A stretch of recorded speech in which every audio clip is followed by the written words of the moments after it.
All this and more coming up. The headlines first.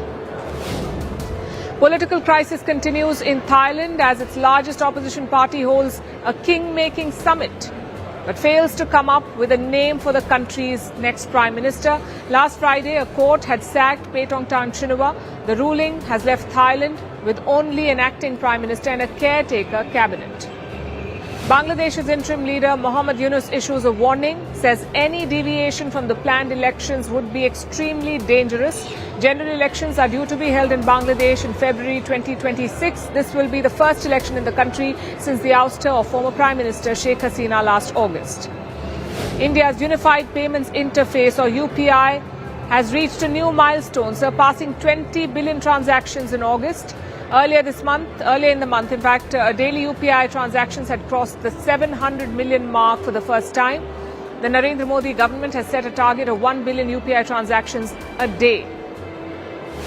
A plane carrying the European Union chief is hit by GPS jamming just as Ursula von der Leyen was to land in Bulgaria. The EU suspects that Russia could be behind this incident, but it's not clear if the aircraft was deliberately targeted, as such attacks are common in the region. And Guyana goes to the polls amid tensions with neighboring Venezuela. The election will decide who manages its booming oil economy and navigate a border dispute with Venezuela over the Essequibo region. It's where most of the South American nation's oil reserves are located. The results are expected by Thursday.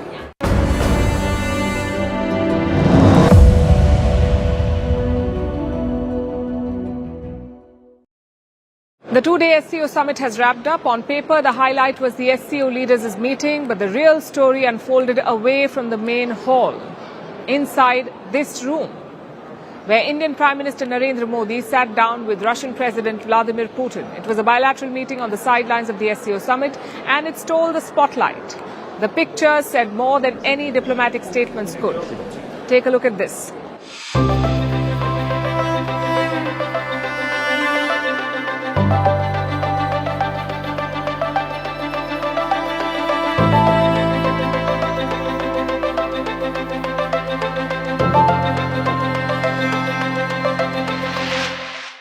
Summits are usually about stiff handshakes and rehearsed photo ops, but this one looked different. The warmth was palpable. Modi and Putin shook hands, the two leaders hugged, they strolled to the venue hand in hand. It's a scene that stole the show, so much so that it became one of the top searches on Chinese social media. The images went viral on Weibo, which is China's version of Twitter. The Russian Foreign Ministry called it the video of the day.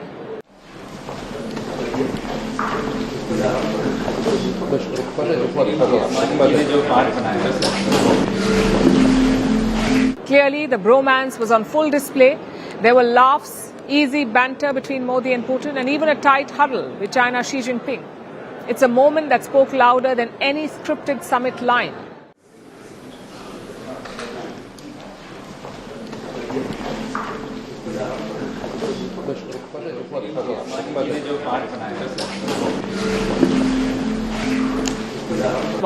Prime Minister Modi and President Putin riding the same car. They carpooled to their bilateral meeting. And Russian media says this was not planned. In fact, they had no idea about it. Reports say Putin even waited for 10 minutes just so that Prime Minister Modi could join him.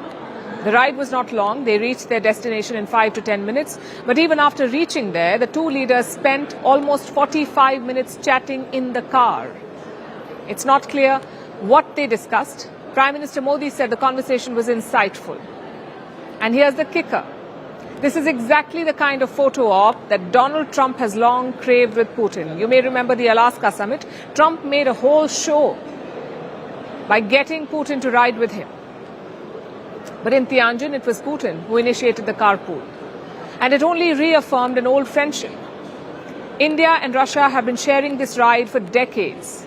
Through the Cold War, through sanctions and shifting alliances. Today, the bonhomie was on full display. And talking about rides, Prime Minister Modi left in Putin's car, the Aurus Senat. This is a high-end Russian-made limousine. The Russian president regularly brings it on his foreign trips, and that's what he used today. But throughout the trip, the Indian Prime Minister used this car. It's China's Hongqi L5 limousine. The same model is used by Xi Jinping as a state car. It is usually reserved for top leaders. So this was Modi's ride for the trip. And then it was time for the bilateral meeting. That too started on a warm note. President Putin lauded the special relationship between the two countries, and Prime Minister Modi reiterated it. Dear Prime Minister, dear friend, Russia and India have been maintaining special, friendly, trusting relations for decades, and this is a basis for the development of our relations. Excellency, ये हमारे special and privilege strategic partnership की गहराई और व्यापकता का परिचायक है। कठिन से कठिन परिस्थितियों में भी भारत और रूस हमेशा कंधे से कंधा मिलाकर चले हैं। हमारा करीबी सहयोग न केवल दोनों देशों के लोगों के लिए बल्कि वैश्विक शांति, स्थिरता और समृद्धि के लिए महत्वपूर्ण है। So here are the three takeaways from this meeting. One, growing cooperation between India and Russia. Washington has accused India of funding Putin's war. That's because India buys Russian oil. Trump has used it as an excuse to slap 50% tariffs on India. But India is not backing down. Today's meeting was proof. Russian oil is central to India's energy security and it will continue to flow. In fact, India and Russia are expanding cooperation. Listen to this. We have developed cooperation at various levels. Trade and economic cooperation overall shows positive momentum. Tourist exchanges are developing. We closely coordinate our efforts on the international stage. The second highlight from the Modi-Putin meet was a discussion on the Ukraine war. Of course, it came up. Prime Minister Modi reiterated India's stance on Ukraine. He called for a swift end to the conflict and a durable peace settlement. And Putin acknowledged India's role in pushing for negotiations. And this is quite significant because there's a clear disagreement over Ukraine. Modi calls for peace and Putin wages war. But they've made sure that this disagreement does not derail the broader relationship. On the contrary, Russia sees India as a key voice in the peace negotiations. Excellency, Ukraine में चल रहे संघर्ष के विषय में हम लगातार चर्चा करते रहे हैं। हाल में किए गए शांति के सभी प्रयासों का हम स्वागत करते हैं। हम आशा करते हैं कि सभी पक्ष कंस्ट्रक्टिवली आगे बढ़ेंगे। संघर्ष को जल्द से जल्द खत्म करने और स्थायी शांति स्थापित करने का रास्ता खोजना होगा। ये पूरी मानवता की पुकार है। And highlight number 3, the annual India-Russia Summit. This year will be the 23rd edition of the Annual Bilateral Summit. New Delhi is hosting this one and President Putin will be travelling to India for that. Prime Minister Modi made sure to underline the importance of that meeting. He said all of India was waiting to welcome President Putin. आपको मिलना मतलब एक यादगार meeting भी होती है। बहुत सी चीजों की जानकारियों का आदान प्रदान करने का अवसर मिलता है। हम लगातार संपर्क में रहे हैं। दोनों पक्षों के बीच नियमित रूप से कई उच्च स्तरीय बैठकें भी हुई है। इस वर्ष दिसंबर में हमारी 23वीं समिट के लिए 140 करोड़ भारतीय उत्सुकतापूर्वक आपका इंतजार कर रहे हैं। एक्सेलेंसी, हमारी special and privilege strategic partnership की गहराई और व्यापकता का परिचायक है। So that's the next big meeting to look forward to, the December meeting between Prime Minister Modi and President Putin. If Tianjin was about optics, Delhi will be about deals, from energy and defense to trade, and the message for the world is quite clear. Despite the war in Ukraine and the tariffs from Washington, the India-Russia friendship is on solid ground. If you're complaining about Monday blues, spare a thought for Peter Navarro. He is the White House trade advisor, and this Monday hit him with images from the SCO. Pictures of Prime Minister Modi and Presidents Vladimir Putin and Xi Jinping standing shoulder to shoulder, shaking hands, laughing, and even huddling. If you are Navarro, that's the nightmare reel for you. Because this is a man who accused India of getting in bed with authoritarians. And the next thing he sees are these images going viral. So he responded with what he does best, a rant. Listen to this. So, look, Modi's a great leader. But I don't understand why he's getting into bed with Putin and Xi Jinping when he's the leader of the biggest democracy in the world. I would just simply say to the Indian people, please understand what's going on here. You've got Brahmins profiteering at the expense of the Indian people. We need that to stop. When in doubt, play dirty. Navarro's latest jab was not just about trade or oil, it was dragging caste into the mix, accusing Brahmins of profiteering, all while ordinary Indians suffer. That's not diplomacy or leverage, that's a dog whistle. The idea is to paint India as feudal and corrupt. It's a new low, or another level of absurd, depends on how you see it. Either way, it is not acceptable. This is a man who clearly does not get facts. First, he called Ukraine Modi's war, and now he's playing the caste card on Russian oil. He's trying to lecture the world's largest democracy about its own energy needs. So let's give him some perspective. India is doing the world a favor by buying Russian oil. It is keeping global oil prices stable. Russia supplies nearly 40% of India's crude imports. If India stops buying from Russia, it will buy from elsewhere. And this will put pressure on other oil suppliers. It will drive up prices up to $200 a barrel. So like I said, India is doing the world a favor. And when the war broke out in Ukraine, Washington encouraged India to buy oil from Russia. In fact, India's oil minister has reiterated this in an op-ed. His name is Hardeep Singh Puri. He said India has not broken any rules in buying oil. Let me quote from his piece. Every transaction has used legal shipping and insurance, compliant traders and audited channels. India has not broken rules. So India did not break rules, and India won't stop the purchases because the Americans have changed their mind. In fact, New Delhi is heading in the other direction. Here's what a new report says, that Indian refiners will increase Russian oil purchases in September. They could go up by 10 to 20%, which means another 150 to 300,000 barrels per day.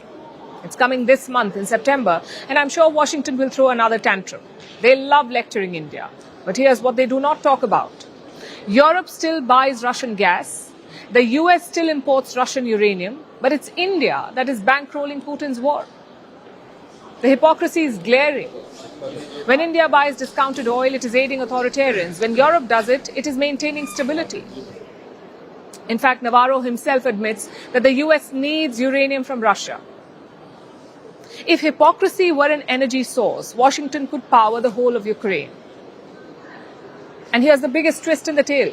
Ukraine too buys Russian oil. You heard that right. Navarro may scream that India is a laundromat for Russian oil, but India also happens to be the biggest diesel supplier for Ukraine. We have the numbers again. In July 2024, India supplied just 1.9% of Ukraine's diesel needs. Today, it makes up 15.5% of Ukraine's imports. Kiev runs on it, literally, diesel from India. But try explaining that to Donald Trump or his team. Russia sells crude to India, India refines it, and Ukraine buys it. So is Ukraine too bankrolling Putin's war? Peter Navarro should talk about it, but something tells me he won't. His KRA, or key responsibility area, is just to target India. But guess who is singing a different tune? The US State Department, the US Embassy in India. In the middle of this acrimony, they have launched a charm offensive. A social media post that calls the India-US relationship the defining relationship of the 21st century, complete with hashtags like this. The contrast is comical. One American arm throws punches. The other hands out a friendship band. What do you make of it? Navarro's rhetoric is just a pressure tactic, and a poor one at that. Washington still wants India close, but it will have to make up its mind and mind its words and actions. Diplomacy is rarely about sweeping victories. It is usually about steady, incremental gains. And that's what India got at the SCO summit. No, China has not become our best friend overnight. And no, Pakistan's terror tap has not been shut. But there are clear takeaways for New Delhi. The first one is on terrorism. India called out the double standards on terror. Prime Minister Modi raised the recent Pahalgam attack. He pushed for consensus on fighting cross-border terrorism. Bharat पिछले 4 दशकों से निर्मम आतंकवाद का दंश झेल रहा है। कितनी ही माताओं ने अपने बच्चे खोए और कितने बच्चे अनाथ हो गए। ऐसे में प्रश्न उठना स्वाभाविक है, क्या कुछ देशों द्वारा आतंकवाद का खुलेआम समर्थन हमें स्वीकार्य हो सकता है। That message was clearly aimed at Pakistan, which also happens to be a member of the SCO and was present in the same room. For decades, Pakistan has driven a campaign of terrorism against India. Pakistani nationals were also behind the Pahalgam attack. But earlier this year, the SCO refused to condemn that attack. The joint statement after the defense ministers' meeting did not even mention Pahalgam. But today that has changed. And it was India that pushed for that change. So in today's joint declaration, all member states of the SCO condemned the Pahalgam attack. They agreed that the perpetrators, the organizers and the sponsors must be brought to justice. And this is important because it sets the record straight. It exposes Pakistan. For India, it's a diplomatic win. The second takeaway is the reset with China. Prime Minister Modi met President Xi Jinping yesterday. They said India and China should be partners, not rivals. Easier said than done, given the many outstanding issues between the two countries. India and China still have an unresolved and contested border. They still have a massive trade deficit in China's favor. And the issues of China's military and diplomatic support to Pakistan, they're all there. But here in Tianjin, the two sides decided to explore convergences and to build a relationship based on mutual trust and respect. Translation? Right now, the more urgent challenge is the economy. Trump's trade war is disrupting old systems, so the need of the hour is to work together and contain the damage. Which brings us to the third takeaway, building alternatives. And that is India's biggest priority right now. It must find new markets for its goods. It must develop new trading partnerships and reduce trade deficits. And on this front, the Indian Prime Minister covered a lot of ground in Tianjin. He engaged with a wide range of partners. On the sidelines of the summit, he held 3 bilaterals. One, of course, was with China's Xi Jinping. Another with Russian President Vladimir Putin. We've told you about these. The third meeting was with Myanmar's current military leader. Now, Myanmar is India's gateway to Southeast Asia. It is critical for our border security, connectivity and energy needs. And across all 3 bilaterals, China, Russia, Myanmar, trade was discussed. And then at the gala dinner last night, there were at least 10 pull-asides, brief meetings. Prime Minister Modi met with leaders from Central Asia, neighbors like Nepal and the Maldives, and Southeast Asian powers like Vietnam. These interactions were informal, but an important part of diplomacy because they opened doors for future dialogue. They set the tone for further engagement. India also challenged the Belt and Road model of growth. Again, this is very significant. Prime Minister Modi said connectivity must respect sovereignty and territorial integrity. This was squarely aimed at China, a sharp and direct message to Beijing. Prime Minister Modi said India will help build links, but each country must stay in control of its own projects. No hidden strings, no debt traps. This is India's sovereignty-first model.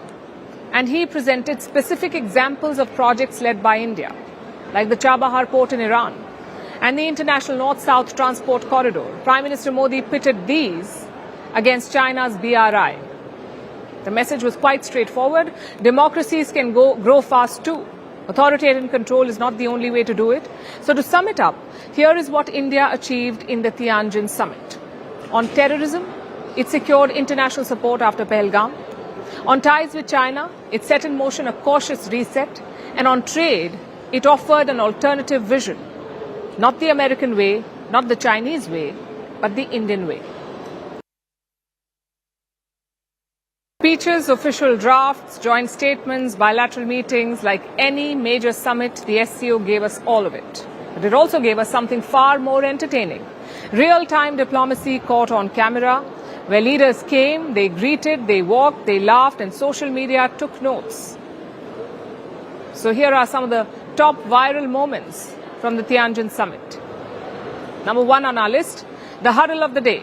Indian Prime Minister Narendra Modi, Russian President Vladimir Putin and Chinese President Xi Jinping, they were found huddling like old friends catching up. They chuckled, they exchanged a few words, they shared light-hearted gestures, and the camera zoomed in.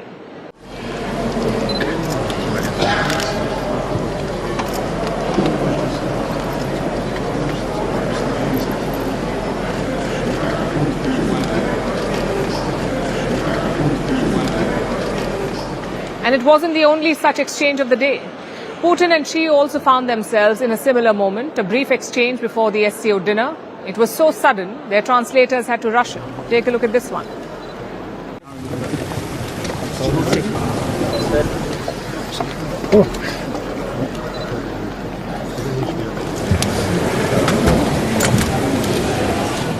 Meanwhile, Prime Minister Modi showed off his diplomatic chops with seemingly endless handshakes and a few warm hugs. We tried to count, but we may have missed a few.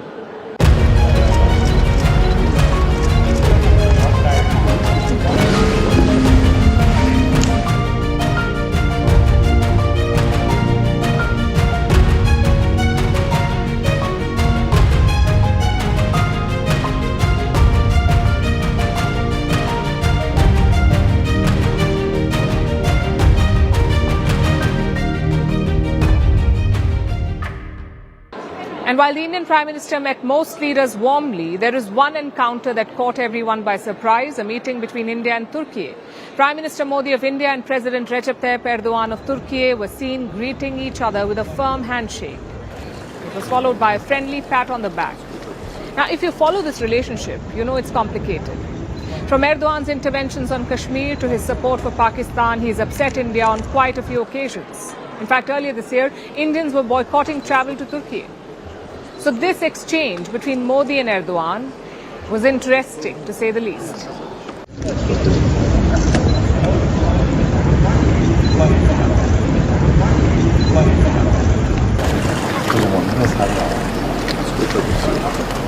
Then came the unintentional comic relief. Pakistan's Prime Minister Shehbaz Sharif, he was trying to make his mark at the SCO, and we understand why. As a failing economy, I'm sure there wasn't much to show anyway. So when Sharif saw the Russian president pass by, he took the opportunity. He sprinted towards Putin, evidently eager to shake the Russian president's hand.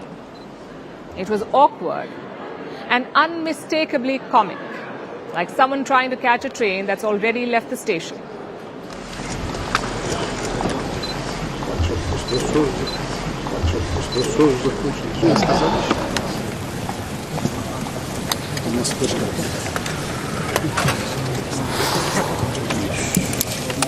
And if you thought that was cringe, try this one.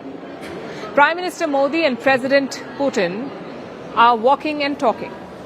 The Pakistani Prime Minister is standing by, looking at them. Neither Putin nor Modi notice Sharif, but you can see the serious look on Shehbaz Sharif's face. He looks like someone who walked into the wrong party and is now trying to play it cool.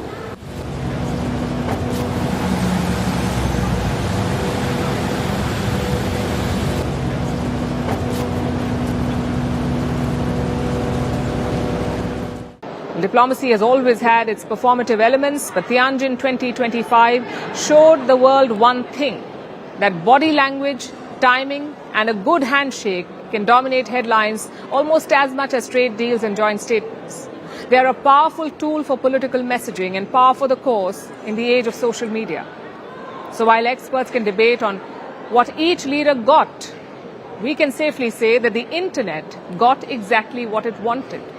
Handshakes, hugs, and memes, and small moments that made the biggest waves.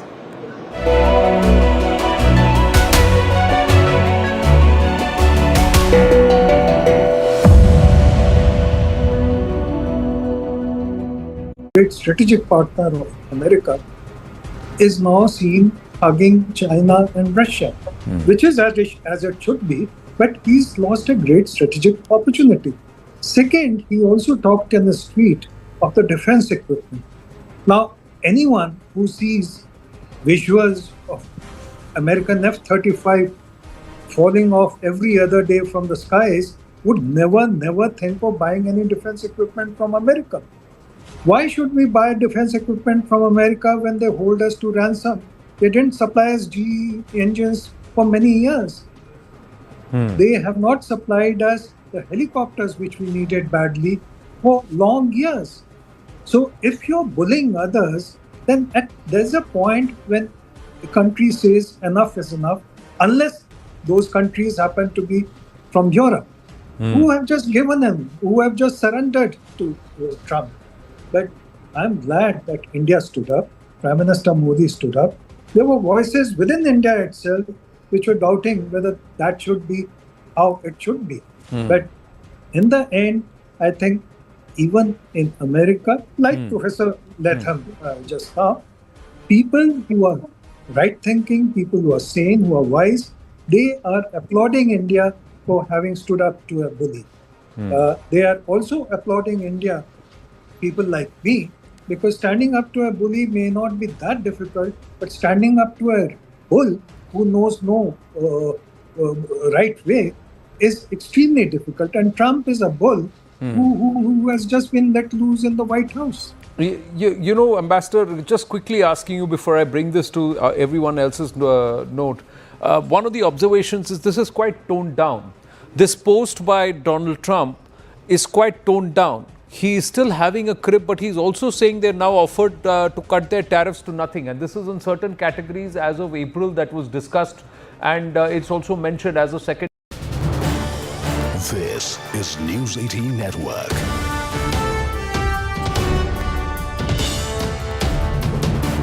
India's largest news network. Great strategic partner of America is now seen hugging China and Russia, which is as it should be, but he's lost a great strategic opportunity. Second, he also talked in the street of the defense equipment. Now, anyone who sees visuals of American F-35 falling off every other day from the skies would never think of buying any defense equipment from America. Why should we buy defense equipment from America when they hold us to ransom? They didn't supply us GE engines for many years. They have not supplied us the helicopters which we needed badly for long years. So if you're bullying others, then there's a point when the country says enough is enough, unless those countries happen to be from Europe, who have just given him, who have just surrendered to Trump. But I'm glad that India stood up, Prime Minister Modi stood up. There were voices within India itself which were doubting whether that should be how it should be. But in the end, I think even in America, like Professor Latham just now, people who are right-thinking, people who are sane, who are wise, they are applauding India for having stood up to a bully. They are also applauding India, people like me, because standing up to a bully may not be that difficult, but standing up to a bull who knows no right way is extremely difficult. And Trump is a bull who has just been let loose in the White House. You know, Ambassador, just quickly asking you before I bring this to everyone else's note, one of the observations is this is quite toned down. This post by Donald Trump is quite toned down. He is still having a crib, but he's also saying they're now offered to cut their tariffs to nothing. And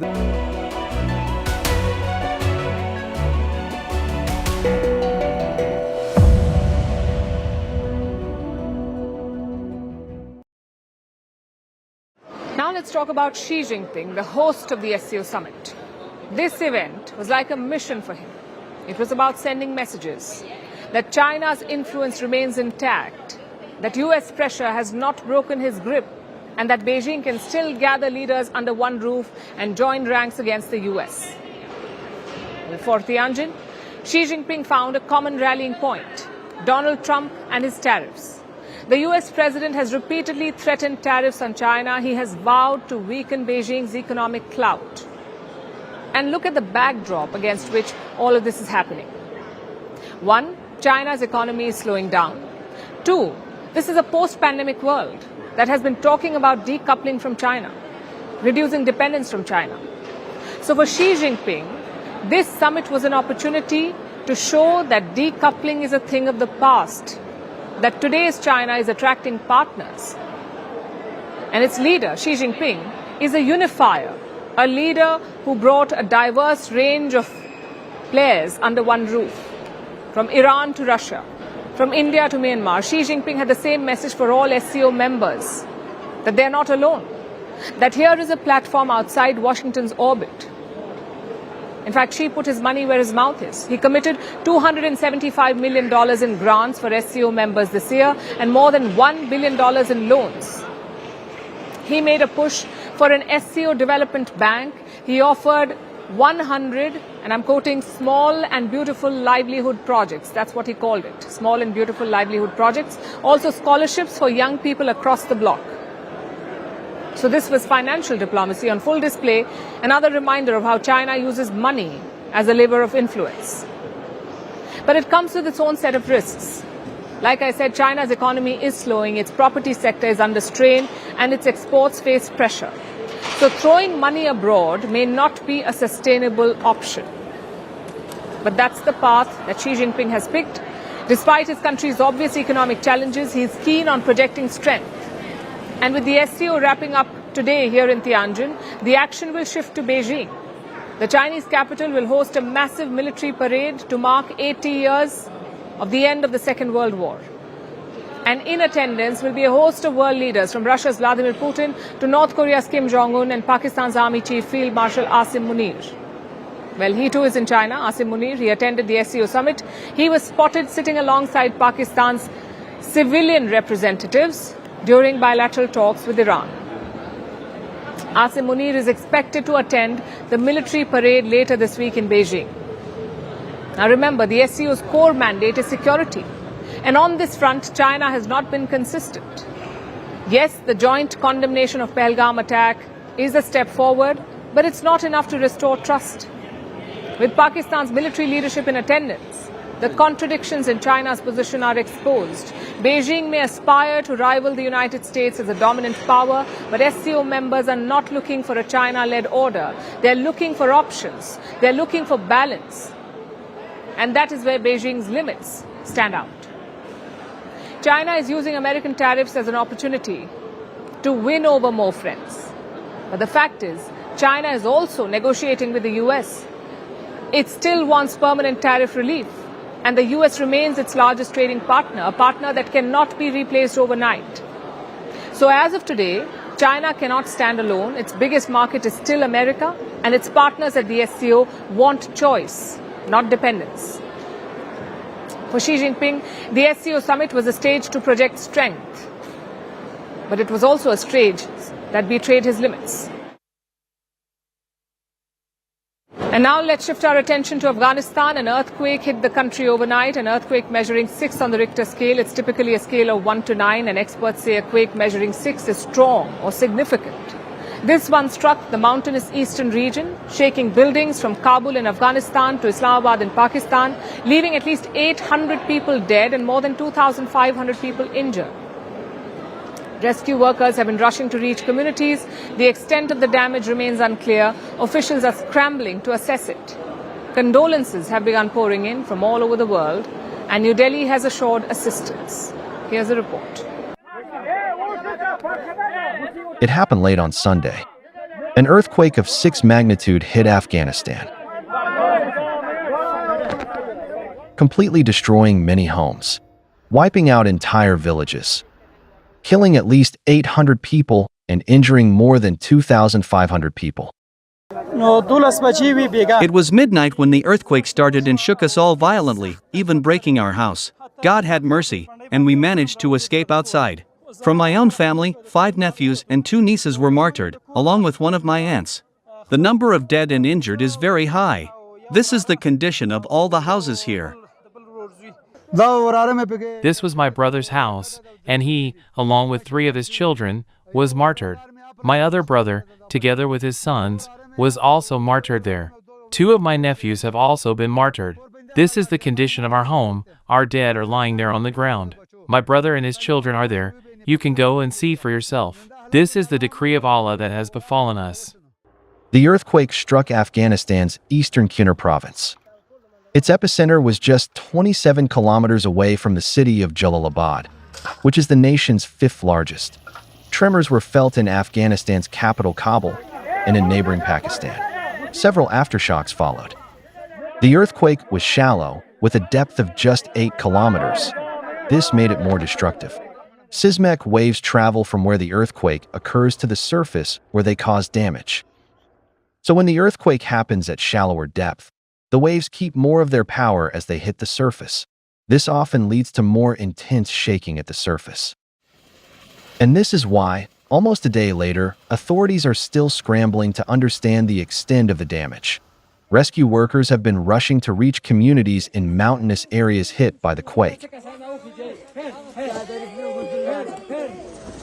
But the remoteness of areas has made search operations even harder.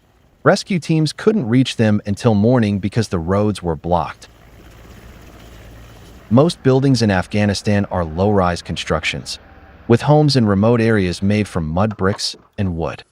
Many of them are poorly built, so as homes collapsed like a cart of decks. Masses of people were trapped under the rubble.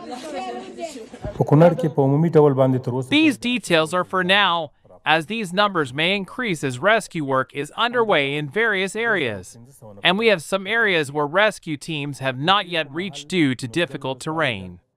We had reached them via helicopter, but not by road as it's very difficult. And there are some villages where wounded and killed are still being recovered from rubble. So that's why numbers may increase.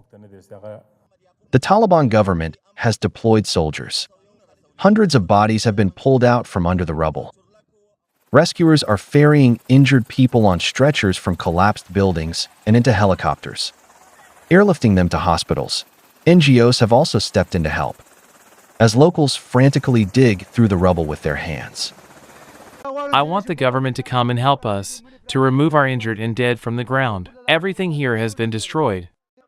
A special committee has been formed by the Taliban government to aid victims of the earthquake.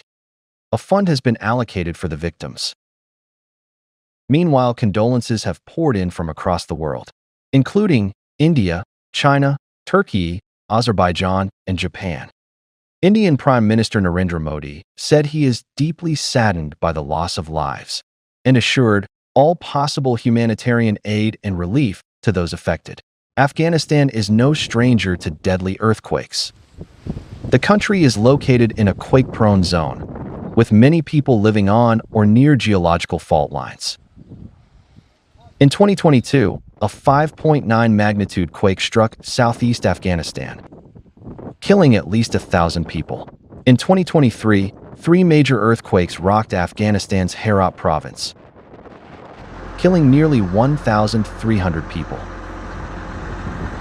But the recent tragedy is only the latest in a series of crises affecting Afghanistan. Since the Taliban returned to power in 2021, international assistance has gradually dwindled, leaving less than 30% of its humanitarian needs covered, and shutting down hundreds of hospitals and clinics. In this country devastated by decades of war, a deadly earthquake has added to the plight of its people. Our next story is from Indonesia, where deadly protests have erupted. They began last week as a peaceful demonstration, but then quickly turned into riots, leaving at least 5 people dead. Thousands of Indonesians took to the streets. They set fire to legislative buildings and looted homes of lawmakers. The government responded with military action. This is Indonesia's worst wave of protests in years. But what is behind it? And what does it mean for the government? Here's a report. Thousands of protesters on the streets, buildings and vehicles torched, homes looted, at least 5 people killed, and many others injured. As Indonesia sees its worst wave of violent protests in years,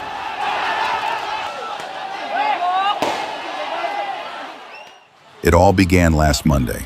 Rallies erupted in Jakarta over perks of lawmakers. Recently, Indonesia approved a monthly housing allowance of $3,000 for lawmakers. This is more than 10 times the national average minimum wage in the country. As living costs rise and wages stagnate, resentment has grown among ordinary Indonesians. Amid this, the lawmakers' perks came as a shock.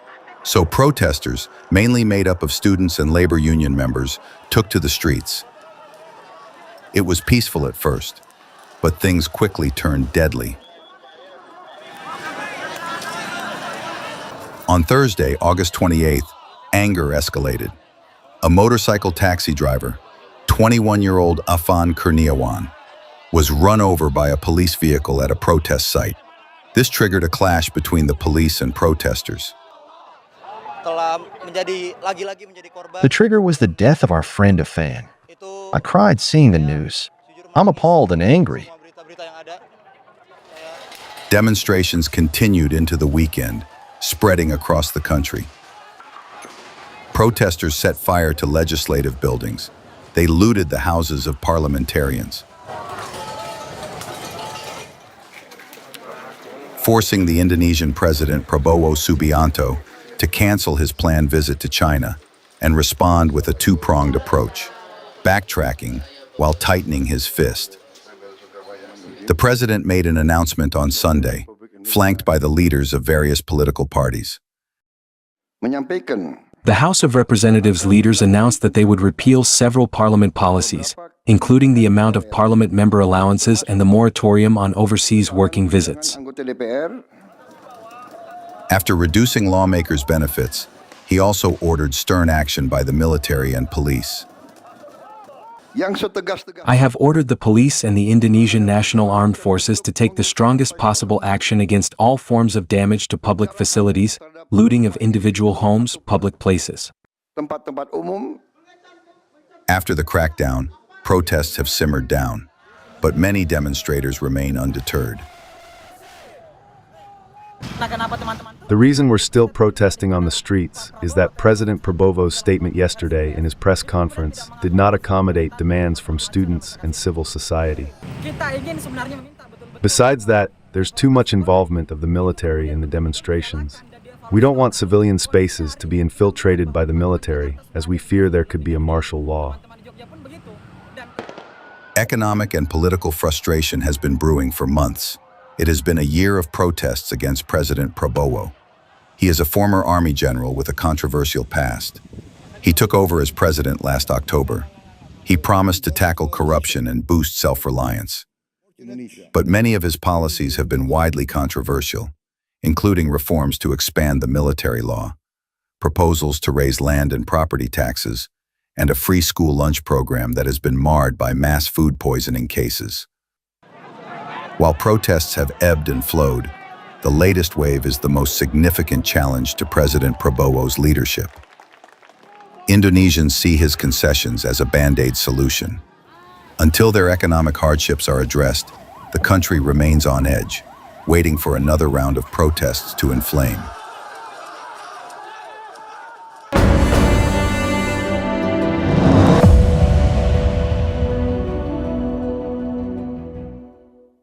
International summits are not marathons. They're carefully choreographed dances. And sometimes you just have to wait your turn. Yes, Pakistan's Prime Minister Shehbaz Sharif missed the memo. He has provided the internet with its latest gift, the Shehbaz Sprint. Like I mentioned before, the Russian president was passing by him after the family photo. Shehbaz Sharif seized the opportunity. He sprinted towards Putin just to shake his hand. And the internet had a field day. Take a look.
This is News 18 Network.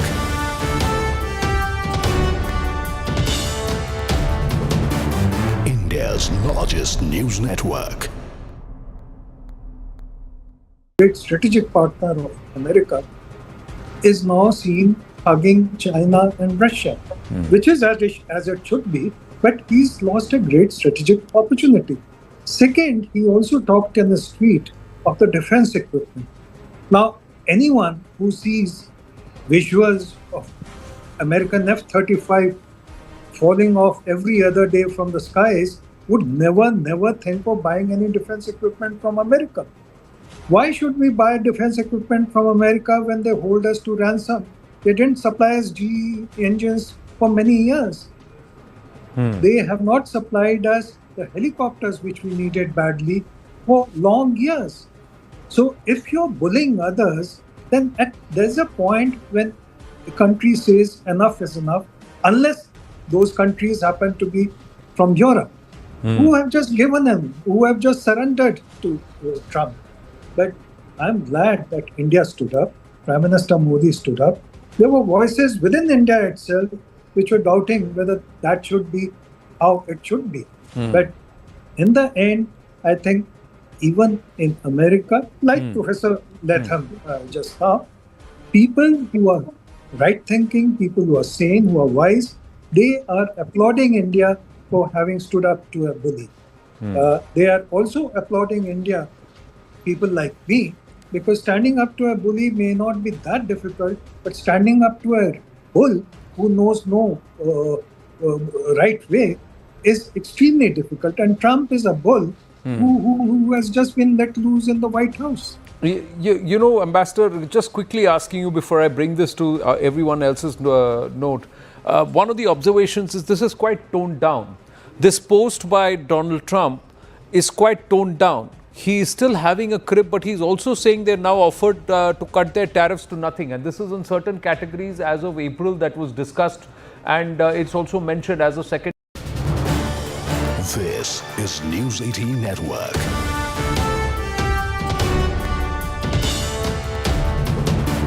India's largest news network. Great strategic partner of America is now seen hugging China and Russia, which is as it should be, but he's lost a great strategic opportunity. Second, he also talked in the street of the defense equipment. Now, anyone who sees visuals of American F-35 falling off every other day from the skies would never think of buying any defense equipment from America.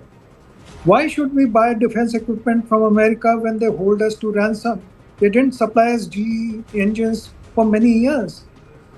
They have not supplied us the helicopters which we needed badly for long years. So if you're bullying others, then there's a point when the country says enough is enough, unless those countries happen to be from Europe, who have just given him, who have just surrendered to Trump. But I'm glad that India stood up, Prime Minister Modi stood up. There were voices within India itself which were doubting whether that should be how it should be. But in the end, I think even in America, like Professor Latham just now, people who are right-thinking, people who are sane, who are wise, they are applauding India for having stood up to a bully. They are also applauding India, people like me, because standing up to a bully may not be that difficult, but standing up to a bull who knows no right way is extremely difficult. And Trump is a bull who has just been let loose in the White House. You know, Ambassador, just quickly asking you before.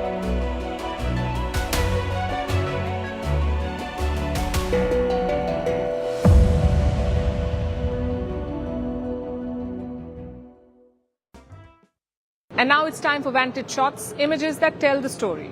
North Korean leader Kim Jong-un inspects a new missile factory ahead of his visit to China. Cuba's iconic vintage cars parade through the streets of Havana. And a slipper-kicking competition kicks off in Japan. Finally, we're taking you back in history on this day in 1939. Nazi Germany under Adolf Hitler invaded Poland, and so began the Second World War. We're leaving you on that note. Thank you for watching.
Tianjin, China.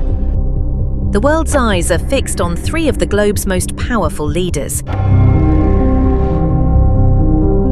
Today, Xi Jinping, Vladimir Putin and Narendra Modi face a defining moment at the Shanghai Cooperation Organization Summit. Can the Russia-India-China troika break free from historical rivalries and reshape the global order? For over 2 decades, the RIC troika has been a distant dream, a concept proposed by Russia's Yevgeny Primakov in the 1990s to challenge Western dominance. Today, as tensions rise between the US and the global South, the time may finally have come for Russia, India and China to act. India, facing US pressure for buying Russian oil, remains steadfast in its pursuit of economic independence.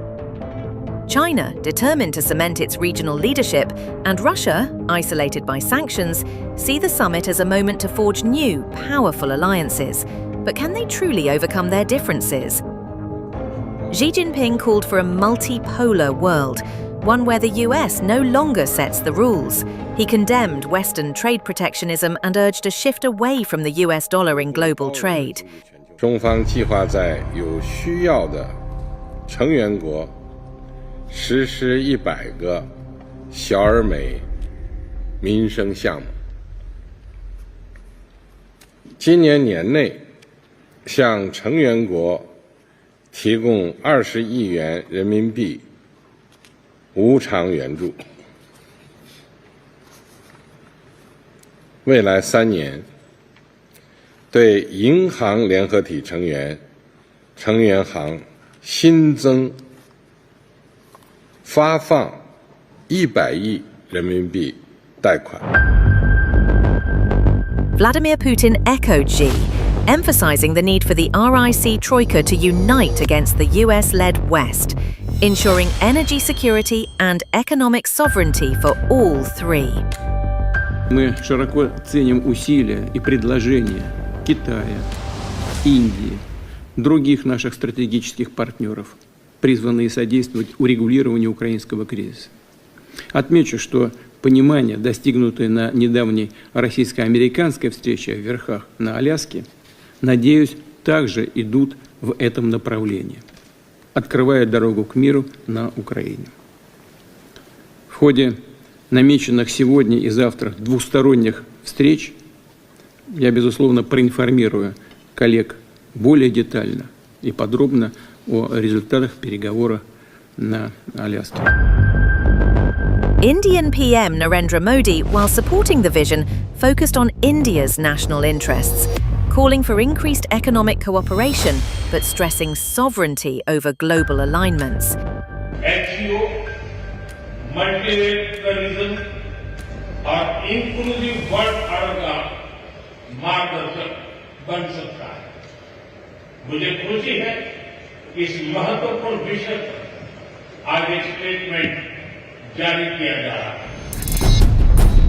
These three countries account for 1/3 of the world's GDP and over 3 billion people. Together, they hold the potential to challenge the US-dominated global order. But can the RIC troika truly reshape the world stage? Here's why the RIC troika could reshape the balance of power. Economic strength. Together, the RIC accounts for 34% of global GDP, with a rapidly growing economy that outpaces the West. Military power. The combined RIC armies total over 4.6 million active personnel, outnumbering NATO forces, with potential for enhanced security cooperation across Asia and beyond. Strategic resources.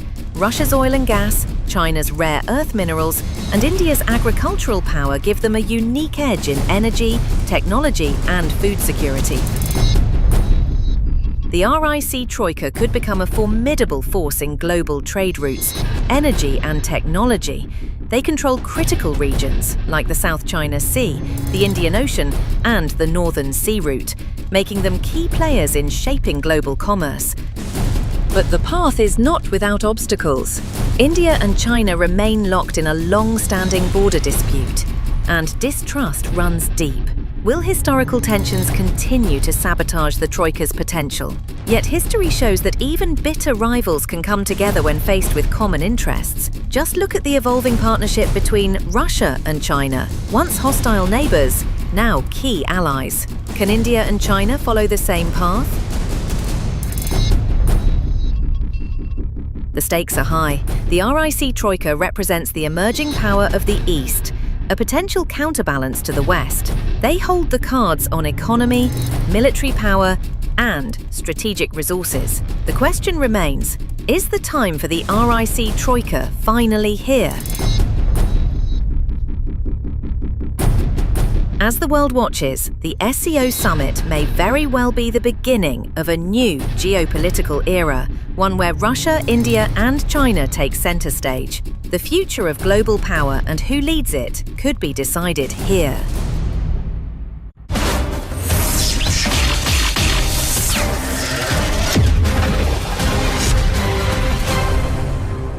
Viewers, it's often how we respond to a challenge.